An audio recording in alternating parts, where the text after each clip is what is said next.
Donc bonjour et bienvenue dans un nouvel épisode de Podcast ou Sexiste, le podcast qui parle d'égalité et de lutte contre les discriminations en Corse.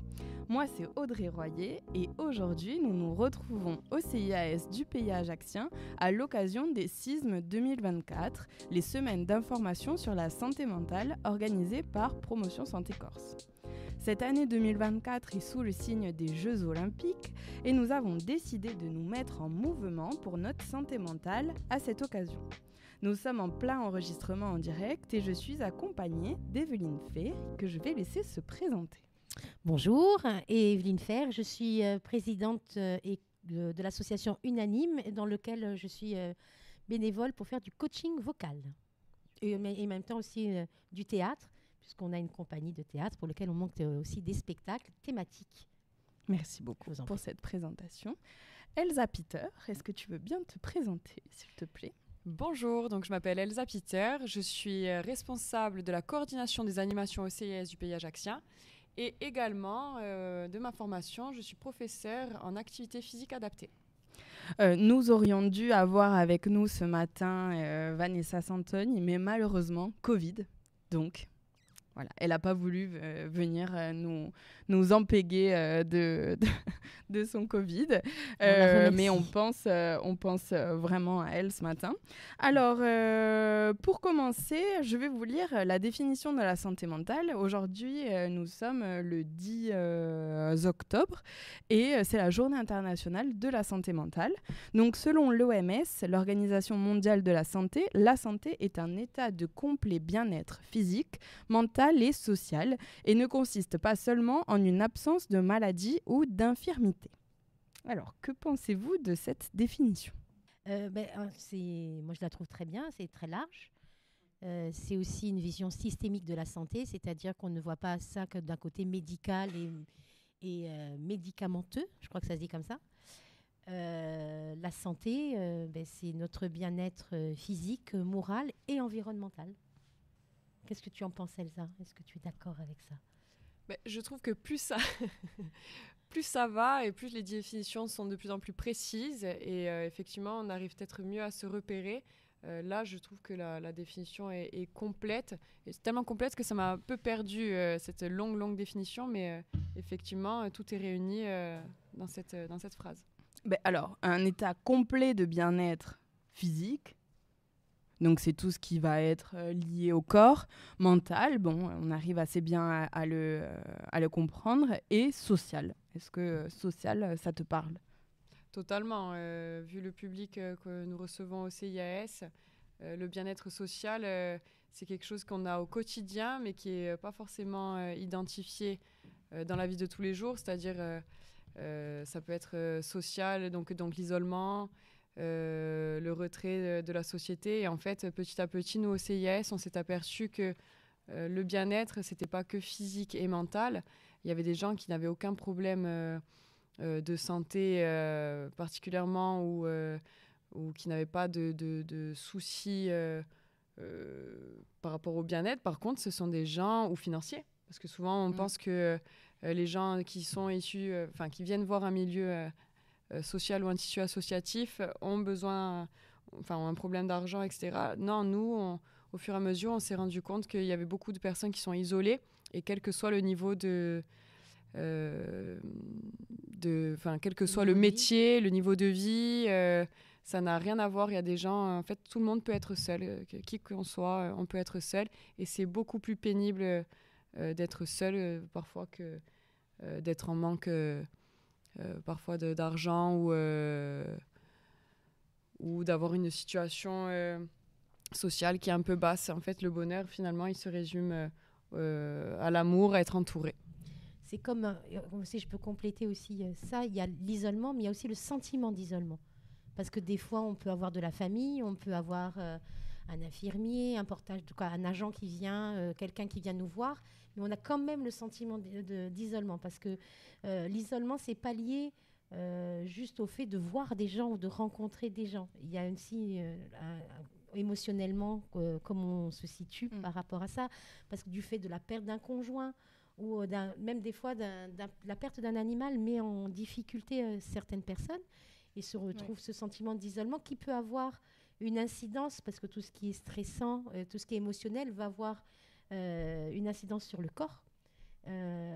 Et d'où le fait après, si on raccroche à notre thématique, de se mettre en mouvement, c'est de comment on sort de cet état en fait, comment on se met en mouvement.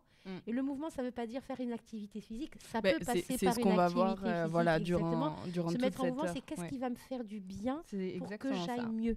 C'est exactement voilà, ça. Et donc c'est de trouver ce qui me fait du bien. Mais ce qui me fait du bien, c'est de lire un livre, eh ben, je vais lire un livre. Si c'est d'aller au cinéma, et c'est aussi de se donner la chance d'aller au cinéma même seul, qu'on n'est pas. Puis on a cette pression sociale quand on parle social, donc c'est ce qu'a dit Elsa aussi, l'isolement, le financier, mais il y a aussi la société et les attentes de la société. Une femme seule, si elle va au cinéma seule, des fois elle ne se l'autorise pas parce que la société la regarde différemment. Alors je parle d'une femme parce qu'on regarde moins l'homme seul que la femme seule. En tous les cas, c'est ce que moi je ressens et ce que beaucoup de gens m'ont fait remonter également. Donc c'est pour ça que se mettre en mouvement, c'est pas forcément... Voilà, c'est qu'est-ce qu'on fait pour se mettre en mouvement, qu'est-ce qui nous fait aller mieux, en fait, et de le trouver en soi. Et c'est ça parfois qui est compliqué. Et j'ai vu qu'il y a une nouvelle intervenante ou une question qui est... Alors, est-ce que tu veux bien te présenter ? Oui. Christelle, conférencière au CIAS, et je vais bientôt donc présenter... des conférences sur la santé mentale. Pour en revenir à la question de départ sur la définition de l'OMS, je trouve que ce qui est bien, c'est qu'elle met vraiment en évidence le fait que la santé n'est pas juste l'absence de pathologie. Oui, exactement. Mais tout est lié. Il est difficile d'être en bonne santé si on n'est pas bien mentalement, si on n'est pas bien... Dans son travail, si on n'est pas bien dans sa famille, si on n'est pas bien dans ses relations amicales, familiales ou autres. Donc voilà, vraiment, la santé, c'est un ensemble, pour le dire simplement. Oui, c'est ça. Donc l'OMS nous dit que ça ne consiste pas seulement en une absence de maladie ou d'infirmité. Donc c'est bien que c'est pluriel et même transversal, la santé mentale. Exactement. Ça peut être multiple. Et ça s'auto-alimente aussi. Moi, c'est ce que j'ai souvent remarqué, c'est qu'on n'a pas de pathologie au départ, mais des situations stressantes ou émotionnelles ou l'absence, un deuil ou ce genre de choses vont nous mettre dans un état où on risque de développer aussi une pathologie. Oui. Et ce risque, il va être plus... Justement, la mise en mouvement, c'est qu'est-ce qu'on fait pour ne pas sombrer, mais au moment où on sombre aussi, qu'est-ce qu'on fait ? Parce que, en fait, tous les états sont possibles parce qu'on ne réagit pas forcément au moment adéquat. Et d'ailleurs, est-ce qu'on le voit ?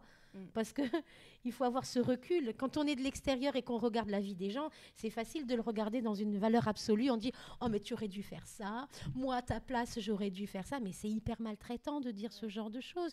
Et au contraire, ça alimente encore plus le sentiment que « Mon Dieu, je fais rien de bien. » Et du coup, on se sent pas, on s'autorise pas à faire et à se mettre en mouvement, justement. Ben alors, merci Evelyne et les mots justes, comme on l'appelle. Pour cette première partie, du coup, j'aimerais que l'on parle de ce lien entre la santé mentale et la mise en mouvement. Qu'est-ce que ça représente pour vous, la mise en mouvement ? Elsa, peut-être. Alors, la mise en mouvement, pour moi, elle est multiple. Les gens, comme longtemps, par exemple, on a donné le mot sport pour tout type d'activité, alors que le sport, vraiment, on parle de compétition, on parle d'un niveau d'excellence. Maintenant, petit à petit, on est venu à parler d'activité physique en intégrant le jardinage, en intégrant des choses, des balades, des choses qui sont d'un niveau d'une plus basse intensité, mais surtout qui associe la notion de plaisir. Parce que dans le sport à l'état pur, il y a quand même tout le travail lié à la compétition, donc la difficulté d'être meilleur que les autres. Et puis petit à petit, on est allé donc vers des mots comme l'activité physique et maintenant, un mot plus généraliste, le mouvement. Et finalement, ça déculpabilise beaucoup de personnes qui n'arrivaient pas à pratiquer à l'époque des sports, le judo, des sports de combat, des sports de l'athlétisme où il faut aller vite, ou des sports comme la gym où il faut porter son poids, son corps. Tout ce lien entre en fait, le corps et l'esprit, Maintenant, je trouve que ça déculpabilise donc beaucoup de monde et que quand on dit toi tu bouges, toi tu es en mouvement, ben oui, moi je jardine. Oui, je marche. Je marche. Je fais le ménage. Je fais le ménage et il y en a qui le font beaucoup, donc ça et pendant des heures. Donc ça. Est-ce que c'est visé? Oui, mais elle n'est pas là. On fait une petite pensée à une de nos collègues qui voilà, tous les matins, elle le fait, donc c'est impressionnant. Mais oui, c'est son sport. Donc finalement, je trouve que c'est bien qu'on ait élargi ce mot sport à la base qui est dur, rigide, et que maintenant, finalement, tout le monde peut se sentir un peu sportif. Et aussi notamment la notion qui est là depuis un certain temps, mais les fameux 10 000 pas qui permettent de considérer qu'on a une activité physique intense, ou du moins un bon niveau d'activité physique. Et tous les marcheurs et les personnes qui se rendent au travail à pied, à vélo, et qui ont leur montre connectée leur permettant de dire tu n'as pas rien fait aujourd'hui puisque tu as quand même fait 10 000 pas, voire plus, ça fait du bien aussi au moral. Oui, je voulais poser une question parce que moi je trouve ça formidable évidemment, mais je fais toujours un peu la mouche du coche. Moi, ce qui m'inquiète dans cette mise en mouvement par le sport, et que je trouve très bien qu'on démocratise le sport, que tout le monde y ait accès, qu'on élargisse la notion de sport justement à tout type d'activité, moi, ce qui m'inquiète, c'est cette prescription du sport comme un médicament. C'est-à-dire comme si ça allait résoudre tous les problèmes. Pour moi, c'est quelque chose qui accompagne, j'allais dire, comme d'autres médecines alternatives. Et c'est surtout pour pallier, alors je vais dramatiser le trait, la sédentarité en fait dans laquelle la société est tombée, c'est-à-dire qu'on prend sa voiture pour tout. Même si on veut favoriser les mobilités douces, il faut que ça soit imposé par l'État parce que les gens ne le font plus. Il y a aussi, le sport est devenu aussi un médicament parce que la société a changé. Avant, on allait à l'école à pied. On n'accompagnait pas les enfants devant l'école, voire dans l'école avec la voiture. Dès qu'on veut aller acheter son pain, on prend son scooter la question des 10 000 pas, c'était une façon de dire aux gens, mais il faut que vous marchiez parce que par rapport à ce qu'on mange, on mange aussi riche, voire des produits qui sont industriels et qu'on n'assimile pas.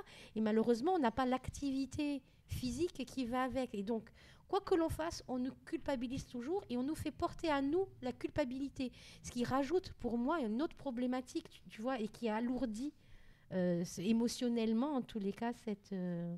Et on y reviendra. Oui, on y reviendra. Voilà, là, oui, tu c'est vas, vrai que c'est la tu sujet vas un peu d'après. trop, tu vas un peu trop vite. Non, mais disons que après... voilà, le sport, c'est bien, mais ça doit s'accompagner d'autres choses. C'est non, pas mais que ça, le sport. on est tout à fait d'accord. Mais après, prescrire l'activité physique comme un médicament, c'est un peu vrai, avec tout l'impact que ça peut avoir sur le cerveau. La libération des endorphines, la sérotonine, la dopamine, les hormones qui améliorent l'humeur, la réduction du cortisol, l'hormone du stress, grâce à l'activité, l'amélioration des cognitions et de la cognition, et la réduction du stress, améliore le sommeil, réduit le stress, l'anxiété, accroît l'estime de soi, lutte contre la solitude et l'isolement, on en parlait, si en plus on fait un sport collectif. Et la plasticité du cerveau qui permet de ralentir le vieillissement. Donc c'est vrai que le sport, c'est complet. Après, il faut que ça soit adapté à chacun.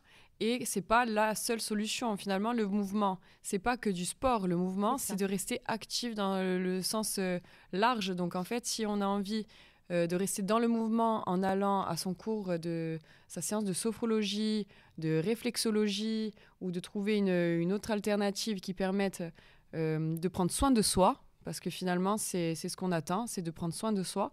Il y a pas d'injonction à l'activité. Et c'est être actif et acteur. Ouais. Parce qu'on est acteur de sa vie, en fait. Et donc, même si... Voilà, c'est pour ça que je faisais la mouche du coche. Je ne dis pas que j'étais d'accord avec ça, mais voilà. Tu nous cherches. Oui, je vous cherche. Non, mais vous avez tout à fait raison. C'est un peu la deuxième partie, mais on peut peut-être mêler ces deux parties-là. C'était de dire, moi, la mise en mouvement, quand j'ai proposé ce thème-là à Promotion Santé Corse, je leur ai dit, je ne veux pas non plus se mettre en mouvement, qu'on tourne uniquement autour du sport, parce que typiquement, moi, quand j'ai envie de prendre prendre soin de moi, tu l'as dit tout à l'heure, je vais lire un livre. J'ai une de mes meilleures amies qui va écrire tout ce qu'elle ressent, tout ce qu'elle a vécu de négatif. Et une fois qu'elle a posé sur le papier, ça s'en va. Et elle n'a pas besoin de faire du sport pour aller mieux, entre guillemets. Mais regarde les Jeux Olympiques de Paris. La position des sportifs. On voit bien qu'elle a changé depuis quelques années. Ils ont carrément dit devant les journalistes à toutes les interviews qu'ils n'auraient pas fait ces performances s'ils n'avaient pas pris soin de leur santé mentale, qu'ils avaient eu des coachs de vie, qu'ils avaient travaillé justement sur la performance, la compétition, comment leur corps et leur esprit devaient être en harmonie pour pouvoir travailler ce dépassement de soi, mais surtout pour travailler le avant et le après. Une fois que j'ai gagné, une fois que je suis dans la lumière, comment ça se passe? Parce que cette pression aussi, elle est forte.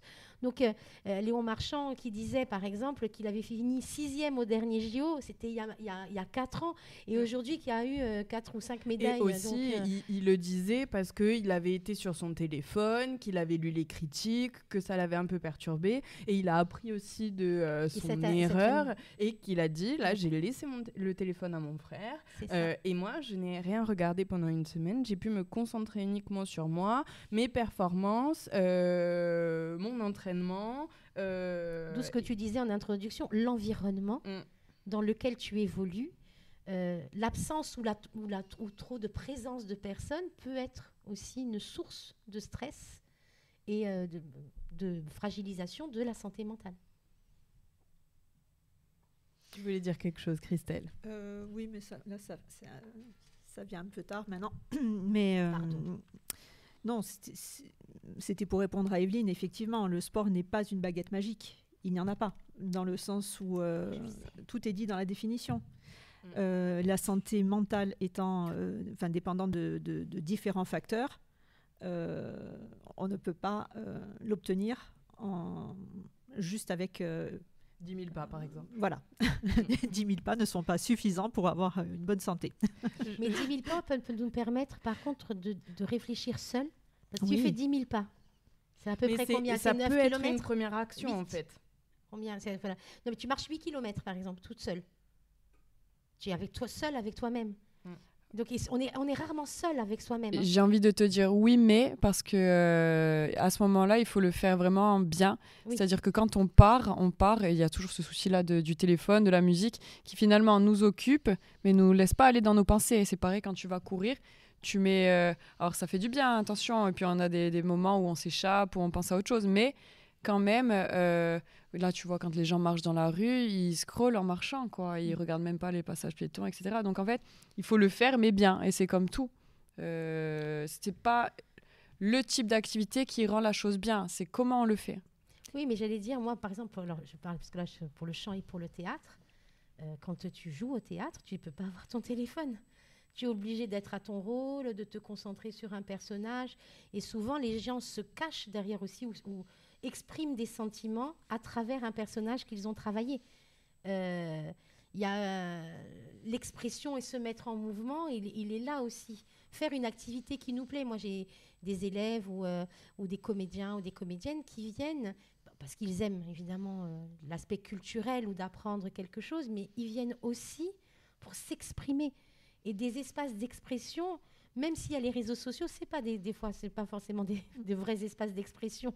On déverse, on s'exprime pas, mais se livrer, se mettre à nu, voilà, faut prendre ce temps-là, c'est super important. Et quand on est un coaching vocal d'1 heure, physiquement et mentalement, et émotivement, au niveau de l'émotion, c'est quand on le fait sérieusement, c'est intense et on sort de là vidé. Donc, je pense qu'il y en a plein qui peuvent en parler. Et c'est pas que je sois pas tendre, mais pour tirer le meilleur des gens, il faut aller chercher dans ce qu'ils sont au fond de soi. Alors, pour en revenir à la balade seule, ça peut être très très bien. Par contre, pour certaines personnes, se retrouver seule face à soi-même, ça peut être terrible. Oui. Ça peut être dangereux. Donc en fait, encore une fois, c'est pas l'activité, je rejoins ce qu'a dit Elsa, mais comment on l'a fait? Est-ce qu'on l'a fait seul? Est-ce qu'on l'a fait de façon intensive? Est-ce que voilà, enfin, il y a plein de façons. Et il n'y a pas une bonne façon. Il y a sa façon, celle que l'on va trouver, parfois avec l'aide d'un professionnel, parfois simplement avec l'aide des amis, mais il faut vraiment trouver sa façon, son mouvement. Alors, je vais vous couper une petite seconde pour que l'on écoute un premier témoignage de Sam qui devait être présent ce matin avec nous et qui, malheureusement, sa santé mentale ne lui permettait pas. Donc, nous l'écoutons. La santé mentale, de manière générale, c'est une thématique qui a toujours fait partie de ma vie avant que je connaisse les termes de santé mentale, etc. Parce que depuis l'enfance, j'ai toujours eu une espèce de mal-être avec parfois des idées noires. Ça m'a suivi jusque longtemps. Et en fait, quand j'ai eu 28 ans, donc ce qui est assez tard, on va dire, j'ai eu des diagnostics de TDAH, donc de trouble de l'attention avec hyperactivité, et du trouble borderline, trouble de la personnalité borderline, dit aussi en français trouble de la personnalité limite. Par quoi ça va se retranscrire pour moi, c'est voilà, une hypersensibilité, une difficulté à gérer ses émotions, etc. Ce qui s'est passé, c'est que ces diagnostics-là, comme je disais, je les ai eus vers 28 ans. Là, je vais avoir 32 ans. Ça m'a fait beaucoup de bien de les avoir parce que ça a mis des mots sur quelque chose que je ressentais depuis très longtemps. Maintenant, j'essaye un peu de me distancer des termes. À l'heure actuelle, je suis un peu dans ce mood-là où je préfère me distancer des diagnostics et plutôt me concentrer sur les symptômes. C'est-à-dire qu'à l'heure actuelle, ce qui a marché pour moi, déjà, ça a été la thérapie. La thérapie, pas forcément psychanalytique ou de discuter, de creuser les traumatismes ou les événements qui ont pu causer un mal-être, parce que ça, c'est quelque chose que j'avais déjà réussi à faire tout seul. Vraiment, j'ai eu besoin de personnes pour ça, pour voir ce qui m'avait créé de la souffrance, quelle souffrance, comment ça a pu ou non impacter mes diagnostics. Et en fait, j'ai fait 2 formes de thérapie, donc de l'EMDR et TCC, donc thérapie comportementale et cognitive. Pourquoi ? Parce que moi, je voulais vraiment des outils au quotidien pour gérer cette batterie de symptômes sur ma santé mentale. Et donc le MDR, j'ai travaillé sur des événements spécifiques de ma vie, voilà. Là, c'est plutôt à l'heure actuelle, depuis 2 ans, j'ai repris le sport. Pour le sport, je suis vraiment partisan du fait que ça fait du bien à la santé mentale, que ça fait vraiment beaucoup de bien. Maintenant, quelqu'un qui est dans une très profonde dépression et qui n'en est pas encore à ce stade-là, ça peut être aussi très agaçant d'entendre « oui, mais il faut que tu fasses du sport ». Parce que la personne, elle n'en est pas forcément encore là dans ce parcours. Je parle de la dépression, mais des choses qui affectent l'énergie de manière générale. Le sport fait beaucoup de bien, mais des fois, les gens n'en sont pas là dans leur parcours et c'est pas la peine non plus de forcer avec ça. Si la personne, ça la fait encore plus culpabiliser, c'est contre-productif. Mais voilà, le sport, donc la musculation, là, en ce moment, le cardio, le yoga aussi. À l'heure actuelle, j'essaye de varier les pratiques sportives parce que je vois qu'elles ne m'apportent pas toutes les mêmes choses, notamment au niveau du corps, pour éviter, parce que là, on s'occupe de la santé mentale, mais si je peux aussi éviter les blessures physiques, c'est bien. Donc le sport m'a fait énormément de bien. Cette discipline aussi que le sport m'a apporté, c'est-à-dire de pas seulement me baser sur les jours où j'ai la flemme ou j'ai pas la flemme, mais vraiment de me fixer cette discipline, c'est-à-dire que bien que je laisse à chaque fois un jour de pause pour reposer mon corps, me dire voilà, tel jour, tu vas au sport, à part si vraiment je suis malade ou des choses comme ça, ou que j'écoute mon corps que ça va pas du tout. Mais voilà, la discipline du sport a donné beaucoup de cadre à ma santé mentale. Qu'en pensez-vous ? Alors moi, je suis 100% d'accord avec ce qu'il dit et je rajouterais, il y a les questions de moments, mais par exemple, moi je parle pour les activités culturelles, le chant et le théâtre. C'est bien pour faire exprimer les émotions, oui, à condition de ne pas avoir une pathologie déclarée. Parce que dans ce cas-là, on rentre dans de l'art-thérapie et ça demande des compétences particulières. Tout le monde ne peut pas s'inventer à un moment ou se présenter art-thérapeute, utiliser l'art pour faire exprimer les émotions. Il y a des choses qui doivent être encadrées quand il y a des pathologies. C'est pour ça que je différencie les temps dans la vie de quelqu'un. Et c'est vrai que voilà... quand on n'a pas de pathologie déclarée, identifiée, le sport, les activités, quelles qu'elles soient, se mettre en mouvement est une solution pour recréer une dynamique, favoriser tout ce qu'on a dit avant. Par contre, quand il y a des pathologies, et ce jeune homme est vraiment brillant par rapport à ça, il a une lucidité en tous les cas cas sur par son rapport parcours à ce qu'il a vécu, et par rapport à ce qu'il vit. Ça. Et il est très clair par rapport à ça. et cette société culpabilisante, que tu aies une pathologie ou pas, de dire tu devrais faire ça, tu devrais faire comme ça. Non, je dois faire ce qui me fait du bien. Et des fois, le chemin, il est plus ou moins long selon les personnes. Moi, je vais peut-être mettre 2 secondes et demie à réagir, mais ma copine à côté, elle va mettre 6 mois. Et c'est pas grave. Mais c'est pas grave, genre je déresponsabilise, c'est qu'il faut laisser le temps aussi aux gens de prendre conscience de certaines choses. Parce qu'on ne nous apprend pas à écouter notre corps. Voilà, je te laisse... Exactement, c'est là-dessus que je voulais rebondir. Ce qui est très important dans ce qu'il a dit, c'est écouter son corps. Et son esprit. Et son esprit. Mais il faut vraiment être à l'écoute de soi, de ses envies, de ses problèmes, pourquoi pas aussi de ses traumatismes. Enfin voilà, il faut s'écouter. Et quand il y a des traumatismes, il faut trouver des fois l'appui de quelqu'un, comme tu l'as dit, complètement. Pour pouvoir... Mais ne serait-ce que les mettre en face, parce que on nous dit il faut affronter, il faut pas fuir. Ouais, mais les gars, des fois c'est une question de survie. C'est aussi des impératifs. Oui. C'est aussi des impératifs. C'est que ça. Sur quelque chose déjà que tu ne contrôles pas, c'est-à-dire là une pathologie, peu importe si elle est diagnostiquée et traitée, tu ne la maîtrises pas. On te dit en plus, mais il faut. C'est ça. C'est pire que du conseil, en fait. C'est un impératif.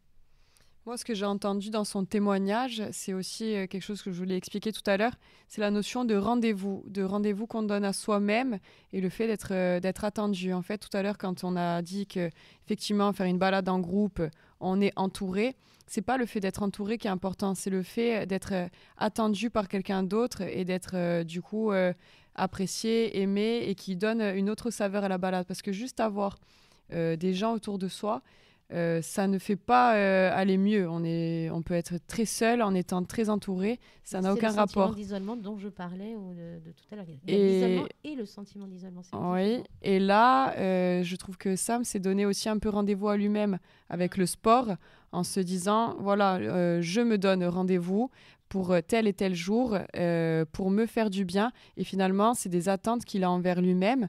Mais c'est au même titre que si des amis l'attendaient. Le sport et l'ami qui l'attend pour qu'il aille mieux. Et c'est un peu ce que j'ai retenu aussi dans ce témoignage. Moi, je voudrais mettre vraiment l'accent sur le fait qu'il ne faut pas tout psychiatriser, il ne faut pas tout pathologiser, mais inversement, il ne faut pas croire que l'on peut se sortir seul de tout non plus. Parfois, on a besoin de l'aide d'un psychiatre, d'un psychologue, d'un sophrologue. Bref, il y a un tas de professionnels qui peuvent nous aider. Mais voilà, on ne va pas tout classer dans le médical, mais parfois, on a besoin d'aide. Moi, je suis d'accord avec toi dans le sens où c'est vrai que c'est bien d'aider les gens, qu'il y ait des professionnels de santé qui entourent les gens, mais il faut permettre à ces personnes-là d'accéder entre guillemets, au monde réel, petit à petit, à leur rythme, parce que je trouve, pour en connaître particulièrement une personne dans mon entourage, le fait d'être tout hyper médicalisé, en fait, les seules personnes que mon ami voit, c'est des psychologues, des psychiatres, des diététiciens, des gens des professionnels de santé, et finalement, elle a perdu tout contact avec le monde extérieur et en dehors du monde médical. Et c'est très très compliqué, c'est très pénible et difficile pour elle de remettre un pied dans cet espace-là qui pour elle est violent et différent, puisque finalement personne ne se préoccupe de si elle va bien ou pas. C'est un peu ce que dit Sam aussi, c'est-à-dire qu'il nous dit qu'il a eu un diagnostic sur sa santé mentale et sur son état, mais que par contre il essaie de sortir aussi des noms et se concentrer sur ce qu'il ressent, sur les symptômes, et d'essayer de traiter ces symptômes lui-même. Donc c'est sortir un peu, comme vous le dites, de la psychiatrisation, c'est ce que tu disais. Mais à l'inverse, excuse-moi Christelle, des fois ce qui est difficile, c'est quand on voit qu'une personne a besoin d'un accompagnement professionnel, j'allais dire, et que cette personne ne le voit pas ou n'en prend pas conscience ou le refuse et dans le déni. Oui, voilà, et là, on est souvent démunis, et les activités, qu'elles soient sportives ou culturelles, peuvent être un moyen des fois de prise de conscience. Je dis bien peut-être, parce que ça ne marche pas à tous les coups quand on est le déni. Et il n'y a que le temps, souvent. Et malheureusement, on ne nous laisse pas le temps de cette prise de conscience. On est souvent dur, même entre nous.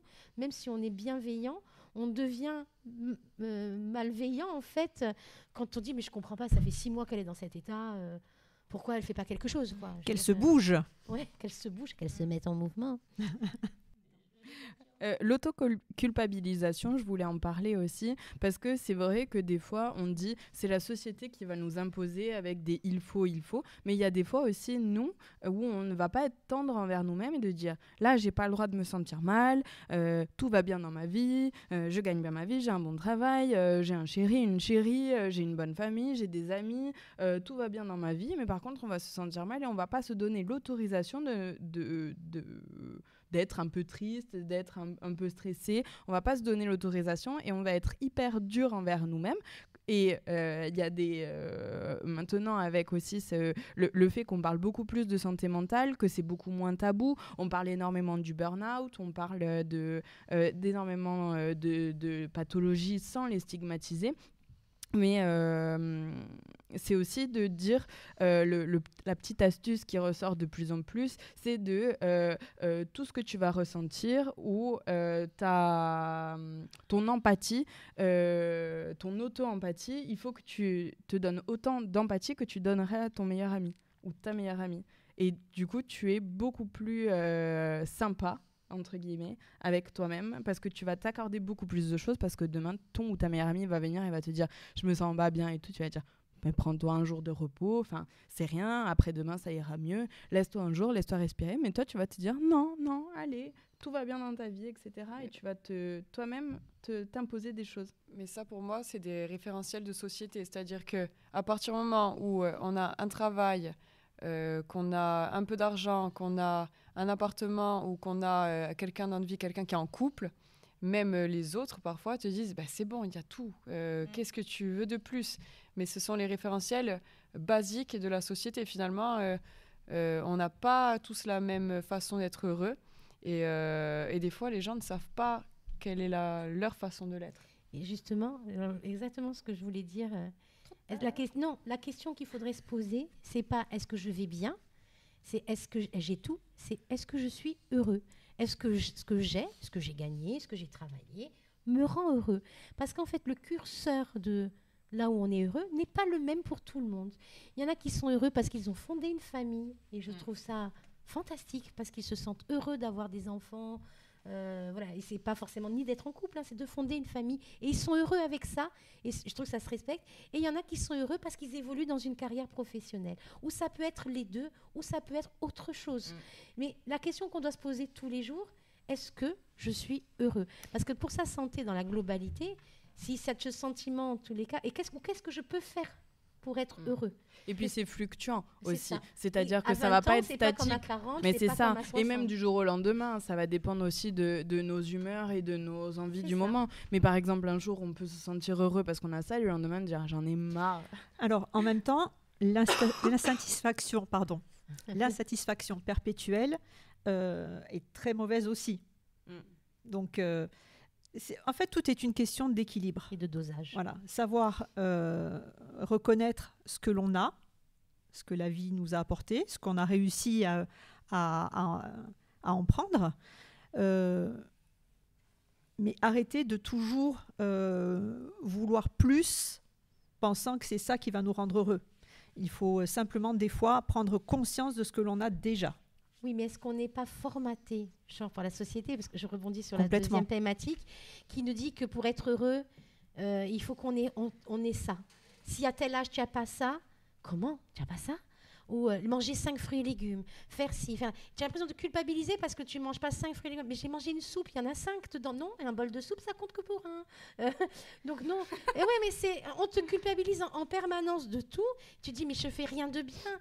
Et il y a des gens qui n'ont pas besoin de 5 fruits et légumes parce que leurs conditions physiques... voilà. Non, mais je prends des exemples un peu rigolos parce que pour d'autres choses. Mais voilà, moi, je suis une femme de plus de 50 ans, célibataire sans enfant. Et on me regarde en disant, la pauvre. Dommage, tu as raté ta vie. J'ai raté ma vie. Non, les gars, ça va, je vais bien. Après, pour d'autres choses, je vais pas bien, mais comme tout le monde, j'allais te dire. Et ce que tu disais était très juste. On prend pas le temps non plus de pas aller bien. Parce qu'il y a des moments dans la vie où c'est normal de pas aller bien. C'est normal d'être triste après un deuil. Oui. Et s'il te faut 5 ans pour t'en remettre, eh ben, il t'en faudra 5 ans pour t'en remettre. C'est ton deuil, c'est ton parcours. Et on va arrêter de dire aux gens, ouais, c'est bon, maintenant, tu te... Non, quoi, y a Et pas ça de va, c'est bon. ça fait 1 an. Tu vois ça. Face à autre chose. Mais non, comment tu peux dire ça? Non, c'est sûr. Mais même, tu perds ton travail. C'est bon, tu vas à Pôle emploi, tu vas en trouver. Comme dirait le président, tu traverses la rue, tu trouves du travail, enfin... Mais non, c'est pas si évident que ça. Il y a tout un deuil aussi, un parcours de deuil par la perte d'un emploi, d'un environnement, d'un statut. Oui. C'est compliqué tout ça. Et personne n'est égaux, je sais plus. Non, et puis il faut aussi être empathique envers nous-mêmes et ne pas se foutre un peu la paix aussi de temps en temps à cet impératif aussi à toujours être heureux, cet impératif à toujours être performante, à toujours, à toujours devoir faire 1 milliard de choses, etc. Est-ce qu'on s'écouterait un autre témoignage? Tu veux dire quelque chose? Juste un mot. Oui. Bienveillance. Oui. Voilà, c'est un mot, on en parle souvent. Mais c'est pas qu'envers les autres aussi. Envers soi-même. Envers soi-même aussi. Et de façon générale, parce que la même chose dite avec ou sans bienveillance, ça n'a pas le même impact. Ça n'a pas le même impact. Si je te dis, allez, sors de ton lit, on va se faire une balade toutes les deux, ça peut être entendu. Parce que c'est bienveillant. Maintenant, si je dis, bon allez, maintenant ça suffit, sors de ton lit, tu as assez dormi, tu as assez... Voilà. Mais là, dans la littérature, on retrouve beaucoup d'auteurs ont parlé comme ça, justement, d'abord se parler à soi, de dire, oui, je suis fort, oui, je suis intelligent, oui, je suis beau, oui, j'ai des idées. C'est pas les idées de mon voisin, c'est pas grave, mais voilà, il faut aussi assumer ce qu'on est. C'est pas assumer, c'est... être en accord avec ce qu'on est. Et savoir le reconnaître. Savoir le reconnaître parce que des fois, on est triste. Mais c'est super dur de savoir identifier aussi nos sentiments. On parle de plus en plus comment c'est les compétences psychosociales et je trouve ça ultra important de l'enseigner même à l'école et c'est ce qui est en train d'être fait. C'est une démarche qui est en train d'être faite. Alors l'année dernière, on en avait parlé des compétences psychosociales. Il y avait une personne qui était venue justement pour nous en parler, nous les nommer, nous les expliquer et dire aussi ce qui était mis en place, que ce soit à l'école ou dans des associations et par des institutions. Mais ça va être la conscience de soi, ça va être la conscience des autres, la conscience de son corps, la conscience du corps des autres. Voilà, ça va être plein de choses comme ça, dont l'identification aussi de nos émotions. Par exemple, pour parler un peu de moi, pendant très longtemps, mon premier sentiment dès que j'étais pas bien, ça a été la colère. Ce qui est toujours un peu le cas, mais j'osais pas le dire.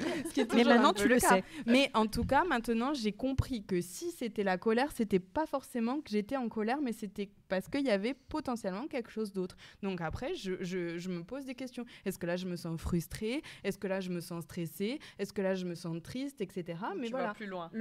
J'essaie d'aller plus loin que la simple colère, parce que ça a été mon premier sentiment. Pour me protéger ou parce que je ne savais pas gérer aussi mes émotions. C'est ton mécanisme de défense. Ça a été la colère qui est sortie en premier. Et Sam nous disait alors je ne sais pas si j'ai encore l'extrait où il nous en parle, mais Sam, c'était la frustration. Son sentiment qui ressort comme ça, c'est la frustration.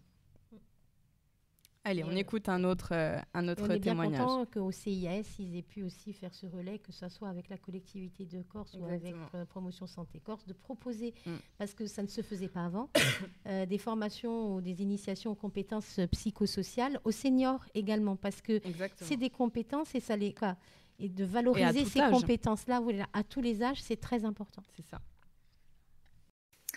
Quand j'ai eu une période avec un gros coup de mou, quand ça allait vraiment pas, j'ai fait plusieurs choses. J'ai été faire de la méditation de pleine conscience. Enfin, j'ai eu l'opportunité de le faire et ça a changé ma vie concrètement. Ça peut se faire quand on est assis, ça peut se faire quand on est au travail, ça peut se faire avant de se coucher, ça peut se faire en faisant des gestes, donc en mouvement. Et c'est une technique de pensée, je dirais, où on vit l'instant présent, où on réalise vraiment ce qu'on est en train de faire. On n'est plus dans le mode pilote automatique, on n'est plus dans l'angoisse, on n'est plus dans les pensées qui font du mal. On est sur le être, sur son corps, sur sa respiration, sur le vivre le présent en fait à 100%, mais avec un lien fort avec le corps. Et ça fait énormément de bien. Notamment le chemin de la respiration, etc. Donc je conseille vraiment la méditation de pleine conscience, notamment les livres écrits par Christophe André, par exemple, qui il est vraiment top, ce monsieur. c'est un psychiatre à la base, et en fait il a utilisé cette méthode-là pour s'aider lui et puis pour aider ses patients, et ça lui a énormément apporté. Donc ça, je le conseille vivement. Après, voilà, c'est des choses qu'on peut faire, ça peut être 5 minutes dans la journée, il y en a qui sont plus longues, on peut se les faire tous les jours, c'est quelque chose qui est vraiment très facile à mettre facile, qui peut se mettre en place rapidement, et c'est le fait de le faire régulièrement qui fait beaucoup de bien. Le lien aussi avec la nature me fait beaucoup de bien, aller me promener, juste me poser sur le sable en fait. La mer me repose énormément, le bruit de la mer, le son de la mer, l'odeur aussi. Enfin, ça rejoint un petit peu la méditation de pleine conscience, mais c'est d'être conscient de ce qu'il y a autour de nous, et qu'il y a des choses belles et des choses simples finalement qu'on prend pas le temps de voir et d'intégrer. Et puis il y a le fait de faire du vélo en fait. Le vélo, c'est juste moi dans la nature, moi où je me fais du bien, on va dire, au corps, parce que ça m'apporte un bien-être physique et mental. Et ça permet aussi de couper un petit peu, et ça me fait énormément de bien. Voilà, moi voilà ce qui m'aide à passer outre quand ça ne va pas. Voilà, donc c'est encore un témoignage qui nous dit de trouver ce qui nous fait du bien en testant plusieurs choses, etc. Evelyne, est-ce que à travers ta troupe de théâtre, à travers les cours de chant que tu peux donner, tu aurais des exemples à nous donner de personnes qui n'allaient pas bien ou qui étaient peut-être enfermées sur eux-mêmes, sur elles-mêmes, et qui, à travers voilà, un exercice comme ça, un rendez-vous aussi, cette personne en parle aussi, du rendez-vous, est-ce que tu as vu des personnes éclore ? Ah oui. Alors bizarrement, et je ne m'attendais pas à ça. Honnêtement, quand j'ai commencé le coaching, j'ai commencé à coacher des artistes, des jeunes artistes. Et puis, au fur et à mesure, quand on fait du coaching, en fait, je n'allais pas dire qu'on est comme dans un cabinet médical, mais il y a une relation qui s'installe entre l'élève, entre guillemets, et le professeur. Déjà, on se reconnaît une compétence, une acceptation aussi de l'autre. C'est-à-dire qu'on accepte que l'autre nous donne des ordres ou de dire quoi faire et comment.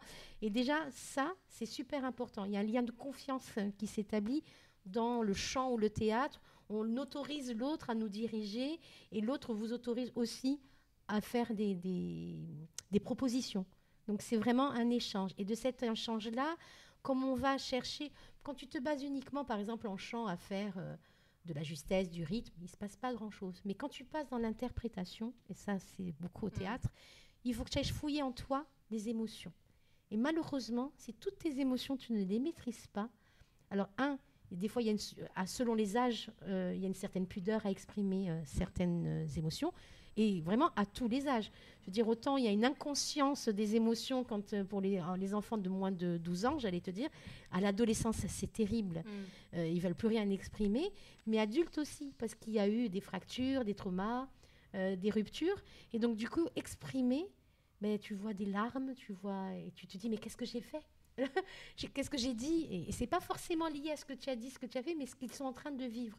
Parce que d'aller chercher une émotion, mais même de joie, en fait, mais que tu n'en ressens pas, ou que tu t'autorises pas à ça, d'un seul coup, ça sort de façon un peu disproportionnée.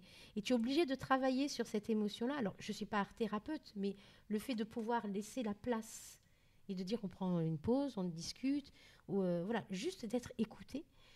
Souvent, ça leur permet de gérer l'émotion, entre guillemets, en tous les cas, de la contrôler sur le temps où on est en coaching, ou de s'en servir pour interpréter un personnage. Mais c'est le moment présent, là aussi. C'est ça.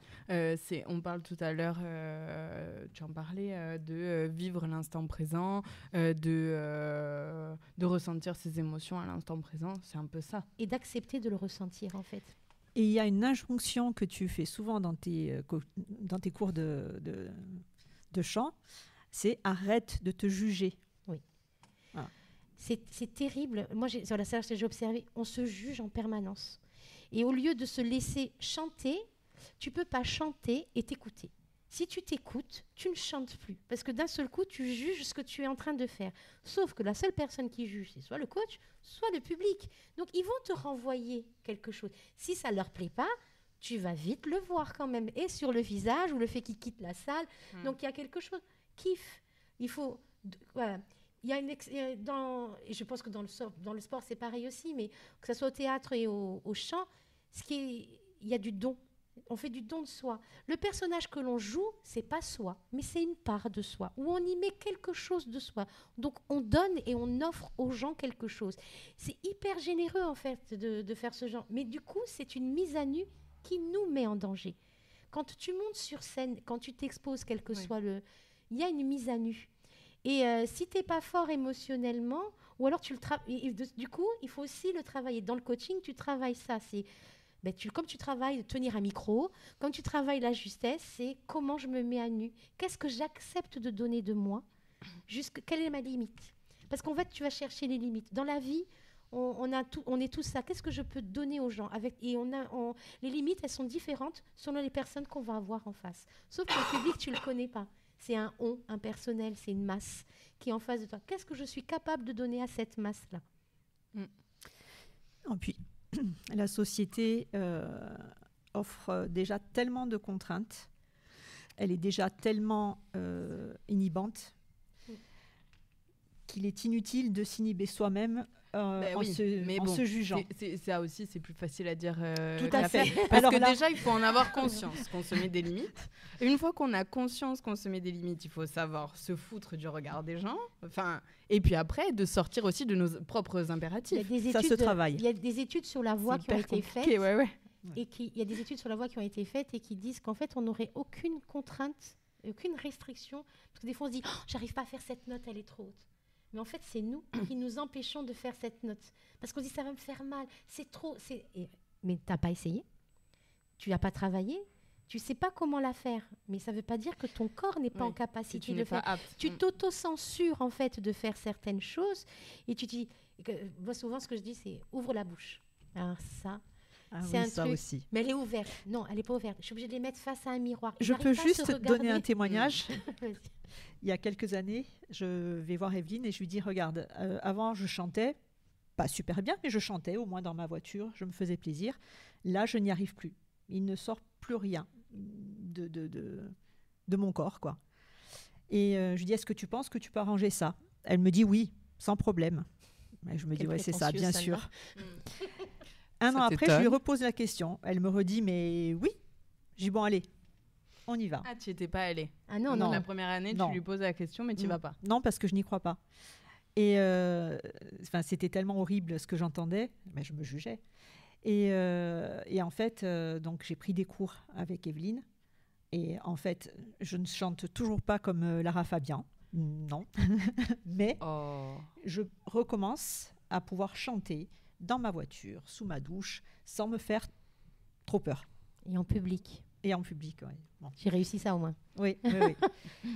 Mais donc, comme quoi, c'était pour illustrer ce que venait de dire Evelyne, quoi. La voix, je termine ça après Audrey. Tu sais, quand on perd la voix, souvent, on ne comprend pas pourquoi. Mais souvent, c'est parce que soit on a du mal à dire quelque chose ou des choses ne sortent pas. Tu sais, notre corps, il parle.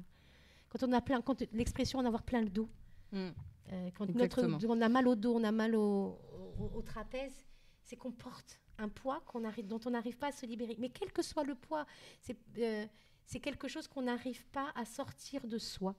Et avoir la perte de la voix, souvent, à moins que ça soit une angine ou un problème de corde vocale, souvent, c'est qu'on a été cassé. On nous a empêchés de parler, ou on ne s'autorise pas à parler. Et notre corps nous parle. Et de retravailler, en fait, c'est aussi se redonner confiance à soi. Et effectivement, elle ne chante pas comme Lara Fabian. Par contre, elle chante comme Christelle. Et ce qui est important, c'est Très de joli porter, ce que tu dis. c'est de porter sa voix. Et que ça soit au théâtre, au chant, on doit être soi. On ne doit pas ressembler à quelqu'un. Alors tant mieux, si on ressemble à Pavarotti. Franchement, moi, demain, je signe, il n'y a aucun problème. Mais le but, c'est aussi de s'exprimer soi-même. Elsa, je voulais te poser la même question par rapport aux activités que tu peux proposer au CIAS, donc à un public qui est plutôt senior. Est-ce que à travers les activités que tu as pu faire, est-ce que tu as vu des personnes aller mieux, se sociabiliser, des retours un peu d'expérience depuis que tu es au CIAS et que tu proposes ça? Complètement. Je vais dire que même au niveau de l'inscription, quand la première fois où ils viennent chercher une information au CIAS, ils ne savent pas trop ce que c'est, ce qu'on y fait, et qu'on leur propose l'animation, ils repartent avec le programme, on leur explique, mais c'est que le premier pas. Et souvent, ce sont des gens qui peuvent être nerveux ou un peu pressés, colériques, alors que, comme tu l'as dit, on est tout public, mais on a quand même pas mal de seniors qui ont le temps de venir, de prendre les renseignements. Mais on se retrouve donc à des gens anxieux, nerveux. Et puis, par la suite, ce que je disais tout à l'heure, on se rend compte seul. Ce qu'on aime découvrir, c'est qu'au fur et à mesure des activités auxquelles ils participent, ils sont attendus, puisque le CIS leur envoie un message, nous confirmons l'activité. Puis le professeur les attend. Où tu étais la semaine dernière, j'ai pas pu, j'avais telle chose. Ok, et finalement, cette chose-là se répand aussi avec les autres usagers. Chantal, où tu étais, je t'attendais. Il y a un échange de prénoms, un échange de numéros.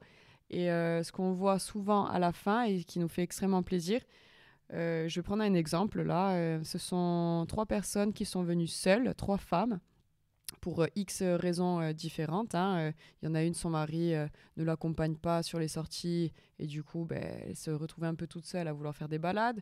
L'autre, elle est récemment installée. Et la troisième, je me souviens plus trop, mais bon, elles sont venues toutes seules. Et le petit plaisir qu'on a maintenant, c'est qu'elles reviennent le lundi en disant « Oh là là, on s'est fait un week-end toutes les 3 dans le Cap, on s'est régalé. » Et en fait, on a dépassé le CIAS. Elles ont créé du lien, quoi. Elles ont créé du lien et en fait...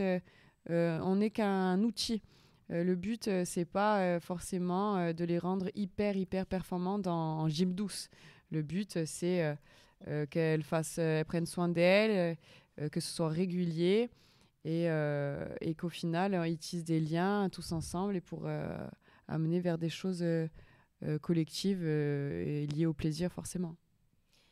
Et je voulais dire aussi, et ça c'est exceptionnel ce que fait le CIS, mais d'autres structures aussi, mais là, je trouve que la société, on a perdu ces espaces de réseau social. Alors, est-ce que c'est la digitalisation qui a fait ça ?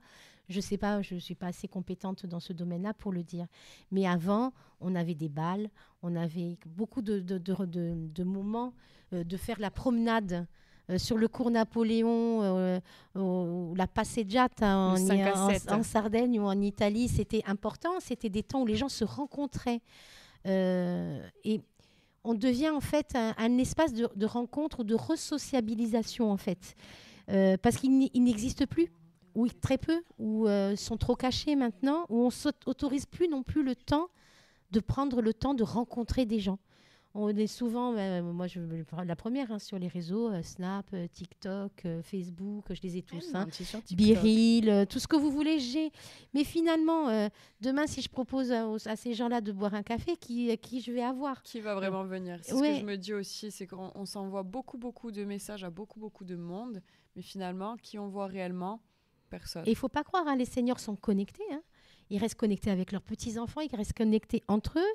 Mais le plaisir, et moi, ce que j'aime, c'est cette claque tous les jours, justement, quand on les voit, c'est de me dire, mais voilà, moi j'ai hâte d'être à la retraite parce que je vais avoir le temps de rencontrer mes copines. Voilà. Pour voir mes amis, je prends des rendez-vous. Il n'y a plus ce truc spontané. Presque on programme. Moi, j'ai ma soirée Miss France, elle est programmée depuis 10 ans.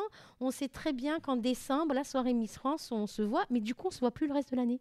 On se voit plus qu'à cette soirée Miss France. C'est triste, mais on prend plus le temps de construire nos réseaux parce qu'on est sur des réseaux digitalisés.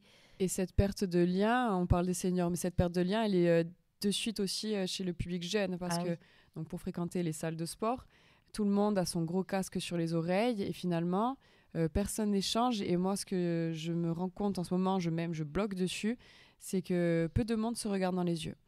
Tout le monde est à table, au restaurant, au bureau, en réunion, ou peu importe dans quel contexte, ou dans la rue, en fait, sur des moments du quotidien. Et en fait, les échanges de regards n'existent plus.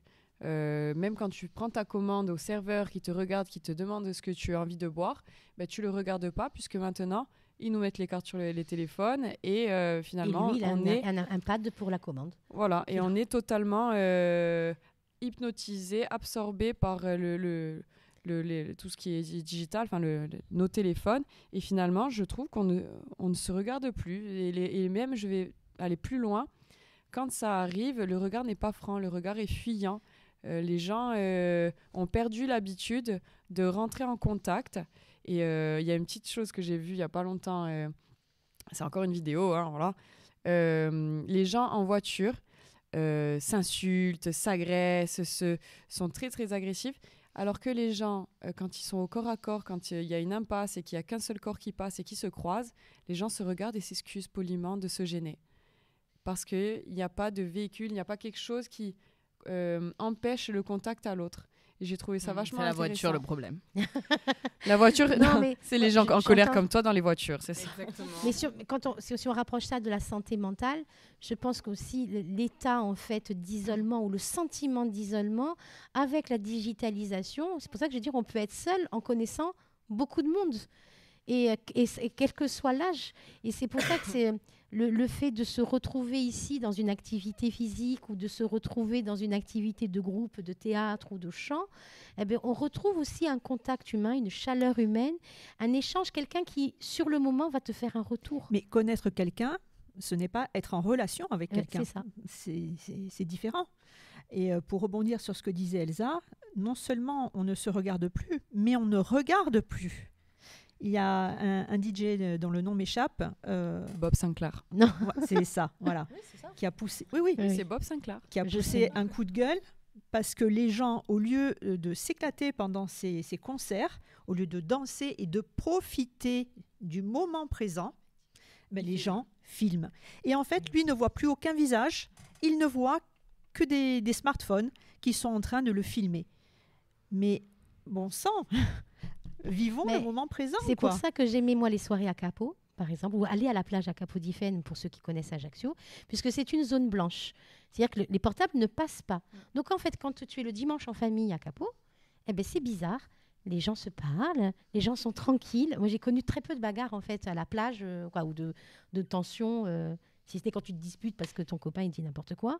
Mais je veux dire, de tension à ce niveau-là. Et quand tu fais une soirée, les gens sont à la soirée et dansent.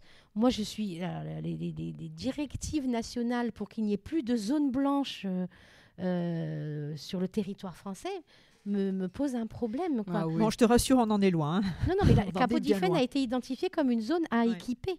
Et ça m'inquiète parce que ça devient le dernier rempart, en fait, à cette communication. Oui.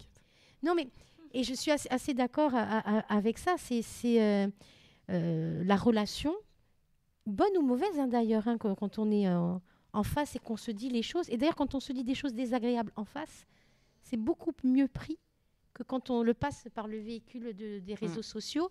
Et je comprends Léon Marchand quand il a été critiqué, si on rapproche ça au sport. Depuis quand, moi, je suis sportive de haut niveau et je vais critiquer sa façon de nager? C'est que, du coup, parce que je sais nager, donc je suis nageur professionnel. Donc, parce que je suis bouchée, je peux critiquer un chirurgien parce que je sais pratiquer le couteau. Donc, tout le monde s'improvise parce qu'il a une micro-compétence en quoi que ce soit et ils deviennent tous des professionnels. C'est dur à entendre, c'est dur. Et on revient à ce que disait Elsa sur l'histoire de la performance et de la compétition.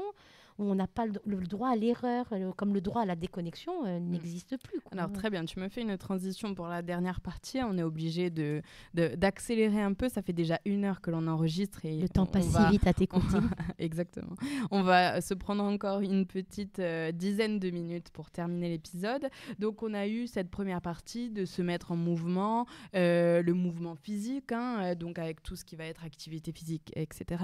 On a eu cette deuxième partie où on s'est dit que l'activité physique peut-être ne convenait pas à tout le monde ou alors ne suffisait pas, mais qu'il y avait d'autres façons de se mettre en mouvement par le biais de l'écriture, du théâtre, du chant, de la sociabilisation ou même encore des thérapies. La rigologie. Aussi. Non, On va rire, pas pouvoir en faire mais une rire, tirade, mais oui, je suis d'accord avec toi. C'est super important. Et rire apporte à peu près les mêmes avantages que le sport. Au niveau du cerveau, au niveau des endorphines, etc. etc. Oui, parce que je peux te dire que si tu te tapes un fou rire, après, tu as mal aux abdos. Mais c'est ça. On fait fonctionner beaucoup de muscles abdominaux, pulmonaires, les zygomatiques, etc. Donc, non, c'est... et au niveau du cerveau... C'est important de rire, non, tu as raison. On a pu constater au niveau des IRM la différence entre un cerveau qui ne rit pas et un cerveau qui rit. Donc, il y a vraiment des choses chimiques qui se passent. Et du coup, en dernière partie, j'aimerais que l'on prenne ces 10 petites dernières minutes à parler de ces injonctions sociales, même si on en a parlé un peu tout du long de cet épisode-là, mais à se mettre en mouvement, les risques de l'obligation à se mettre au sport, à toujours faire quelque chose, à avoir un projet ou 1000 projets, n'est-ce pas Evelyne, de ne pas avoir le droit en fait d'avoir une pause ou d'être triste, on le disait ça aussi, mais par exemple j'écoutais un épisode de Laurie Tillman qui a un podcast qui est une ex-Miss France, tu connais je suis spécialiste des Miss France. Tu les lire. Qui a eu un burn-out en fait et qui fait un épisode sur cette thématique-là avec une autre personne et qui disait en fait j'étais à chaque fois qu'on me voyait on me disait et là maintenant tu es dans quel projet? Et même si elle n'était pas dans un projet, elle était là, oui, je vais faire ça, je vais faire ça, je vais faire ça, je fais ça, etc. Et en fait, ils ont donné un conseil durant cet épisode-là que des fois, je fais. Voilà, ils donnent un petit exercice. Alors, vous devez en connaître un autre exercice qui se rapproche, mais c'était par jour, à la fin d'une journée, de se dire 5 choses de ce que l'on a été aujourd'hui. Et pas de ce que l'on a fait, parce que pour, par exemple, des personnes qui sont tristes, qu'est-ce que dans la journée t'a rendu heureux?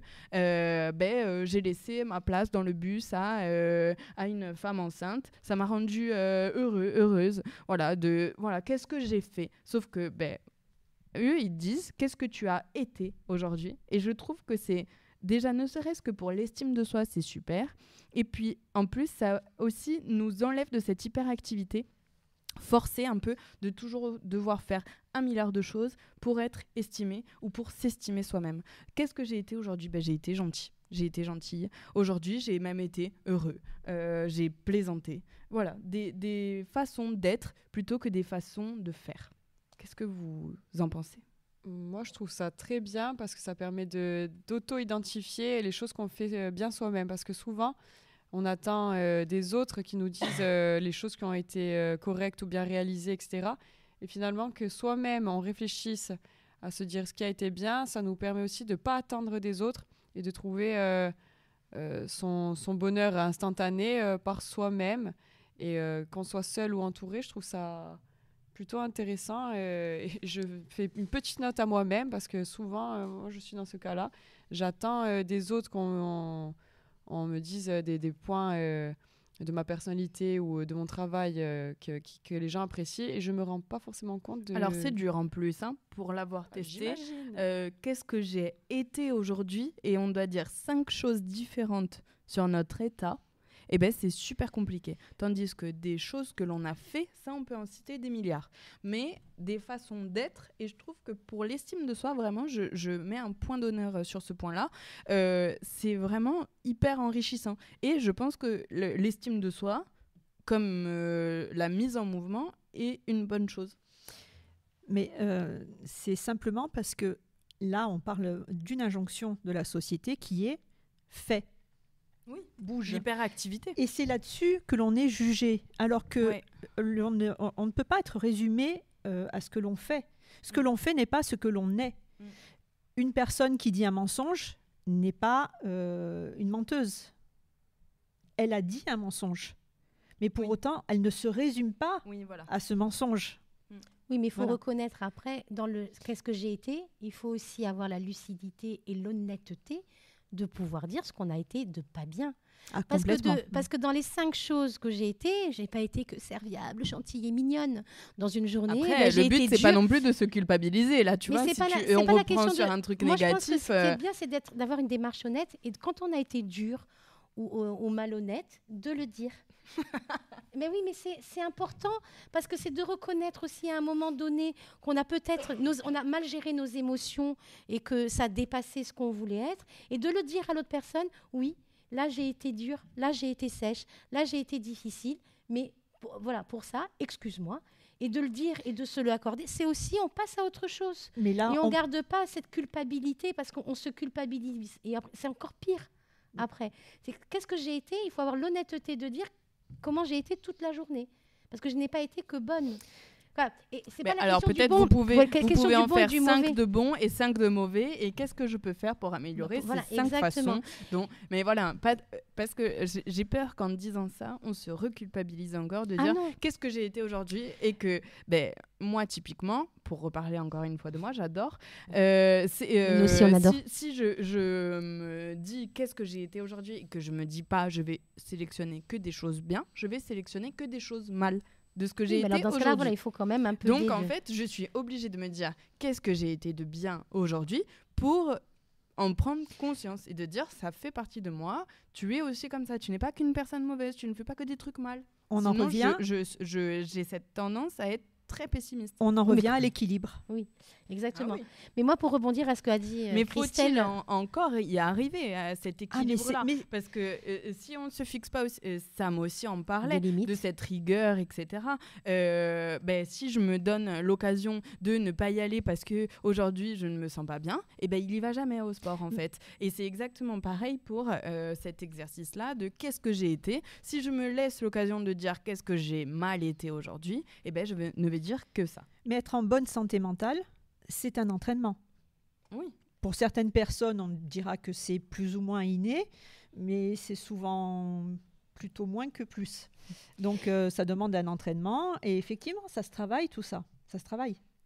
Et Laurie Tillman aussi, pour revenir à son témoignage, c'est quelqu'un qui est très active, très sportive. Et je pense que c'est quelqu'un qui s'est imposé à elle-même beaucoup de contraintes, mais je pense qu'elle s'est aussi imposé des choses que elle veut garder cette image-là aux yeux des autres. Elle veut montrer que elle est toujours pleine de projets, qu'elle est vive, parce qu'en fait, Laurie Tillman, pour moi et pour beaucoup de gens, hein, c'est quelqu'un de solaire, c'est quelqu'un de sportif, c'est quelqu'un de dévoué, c'est quelqu'un d'ouvert aux autres, mais finalement, elle s'est un peu d'inspirante et elle s'est un peu perdue à devoir être la fille fraîche, la fille belle, la fille sportive en permanence. Et c'est un peu pour ça qu'elle a pété les plombs. Je voulais juste, moi, pour rebondir à ce qu'avait dit Christelle sur le rire. Et comme quoi c'est une thérapie. Et la société. Je ne sais pas si vous avez remarqué, pour rapprocher au milieu culturel, les Césars. Y a-t-il un César pour les films comiques? Non, c'est un César du public qui choisit toujours un film comique. On a rigolé, tout le monde quand les tuches ont un César. Rire, c'est vulgaire dans la culture. On ne s'autorise plus à rire au spectacle, mais à rire, quand je parle à rire, à gorge déployée, combien de gens rient à gorge déployée et la bouche ouverte, et sans se dire « Oh mon Dieu, non, j'aime pas mon rire ». Oui, à se cacher, ouais. À se cacher la bouche. Des fois, c'est parce qu'on a peur d'avoir un truc dans les dents aussi. Aussi, mais bon, c'est pas tout. Non, mais ce que je veux dire, c'est que dans la thérapie du rire, il y a ça, de se lâcher, mais la société est culpabilisante sur le rire. Ouais. C'est pas sur le fait d'être joyeux, d'être souriant, parce que ça, il faut l'être. Parce que sinon, tu es désagréable. Mais toujours dans la mesure, ça aussi. Ça, c'est un impératif aussi de la société. Tu ris trop de fort. Toujours être, là, le curseur, de pas le montrer trop, parce que sinon, c'est mal vu de rire à gorge déployée. Moi, ça me fait penser à un extrait de film. Comment c'est Holmes, la sœur Holmes. Cathy Holmes? Non, le film sur Netflix. Où il y a un extrait de ce film-là où en fait elle est dans une école de filles et on lui apprend à ne pas rire et à mettre la main comme ça, ne pas rire trop fort, etc. Et en fait, tu as totalement raison. Qui c'est hyper a résisté culturel. à un bébé qui rit? Qui a déjà résisté et n'a pas ri en écoutant et en voyant un bébé qui rit, mais qui rit vraiment? Et quand un bébé rit vraiment, c'est un vrai médicament, quoi. Moi, je n'arrive pas à résister à un bébé qui rit. C'est un vrai rire dans une salle. Alors, je ne dis pas que j'ai ce pouvoir-là, mais pour parler de moi, un jour, que j'adore aussi. Si, si. Elle, au théâtre, elle arrive. Je peux faire rire une salle. Oui, oui. C'est-à-dire que je suis allée au Rien qu'en riant. cinéma voir OSS 117, Nid d'espion, là, le premier au Caire. Non, le Caire ne répond plus. Je ne sais plus. Voilà. Et il y avait une scène avec un... Comment ça s'appelle? Un yokari, jokari, le truc où il faut mettre la boule dans le... Ou le bilboquet. Enfin bon, bref, on s'en fout. Un truc en noir et blanc. Et à un moment, Hubert se met à rire. Ça n'a fait rire personne. Mais moi, j'ai trouvé ça tellement décalé, j'ai commencé à rire. Mais quand je dis à rire, je ne m'arrêtais plus de rire. Et ça a créé toute la salle. Et les gens sont sortis. Quand on est sorti de la salle, ils sont venus me voir et me dire oh, on n'a pas trop apprécié le film. Mais alors, quand vous avez ri, tout le monde, quoi, ça m'a fait du... C'est pour ça que j'ai dit... Mais comment est-ce qu'on se sent après avoir on se sent bien. eu un fou rire? Ah ouais. On se sent détendu, on se sent Le vidé. rire aux larmes. Ah ouais, oui, le non, mais... rire aux larmes, c'est celui le plus fort. Quoi. Tu contrôles plus rien, tu lâches tout. Mais on ne te l'autorise pas. Et je te dis, la société, elle est culpabilisante. Dans les salles de spectacle, on applaudit des fois. Si tu commences à faire waouh, t'éclater sur le truc, on dit mais mon Dieu, cette personne ne sait pas se tenir.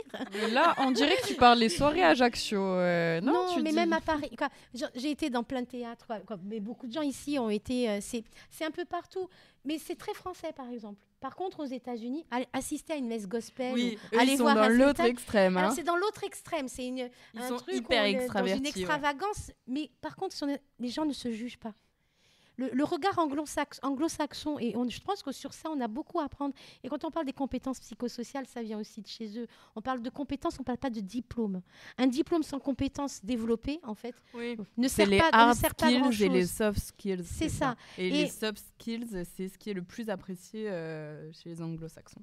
Et on devrait avoir un mix. Hein. Moi, c'est pour ça qu'on parlait de curseur et d'équilibre. C'est pas ou l'un ou l'autre, ou c'est pas de nous mettre en opposition non plus qui va faire avancer les choses.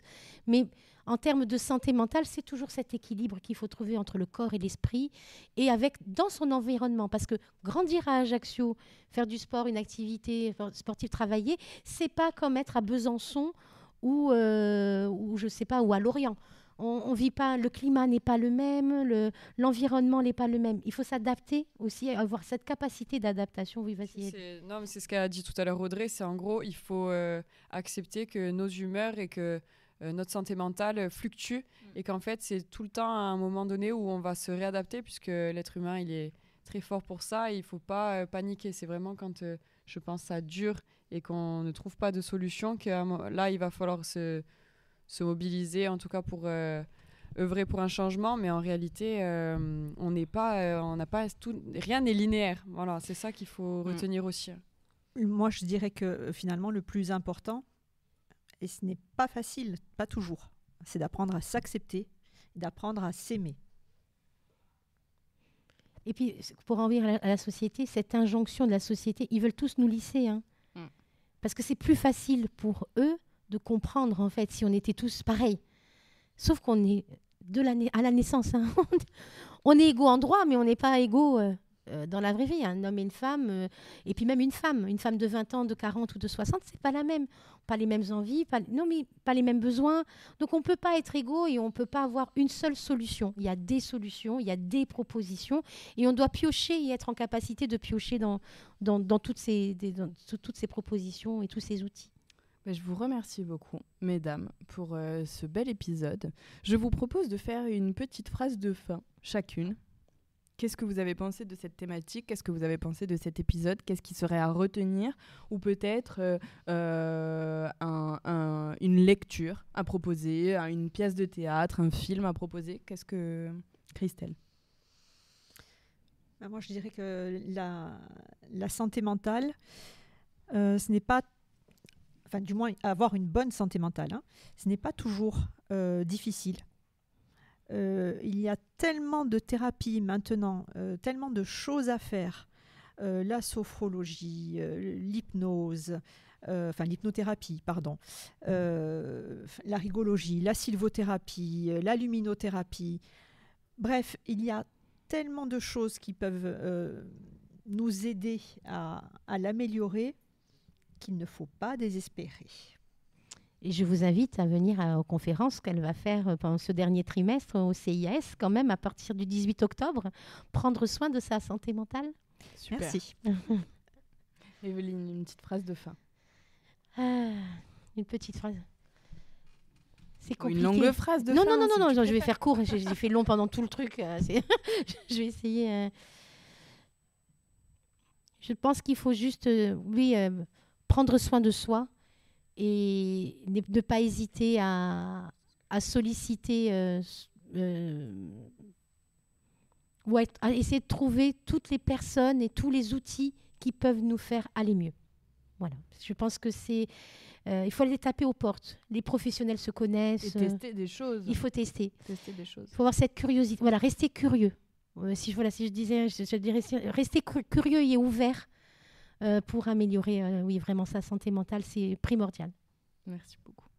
Elsa, petite phrase de fin. Oui, moi je dirais qu'il faut prendre soin de soi, des autres, et bien choisir ce qui est le mieux pour nous, et que ce soit son entourage, ses activités, être au maximum dans le moment présent et analyser, puis des fois sortir les choses qui ne vont pas et sans culpabilité, et intégrer, accepter les choses qui seront bonnes pour nous. Donc c'est vraiment le bonheur, c'est aussi faire des choix et faire les bons choix pour soi et pour ce qu'on aime.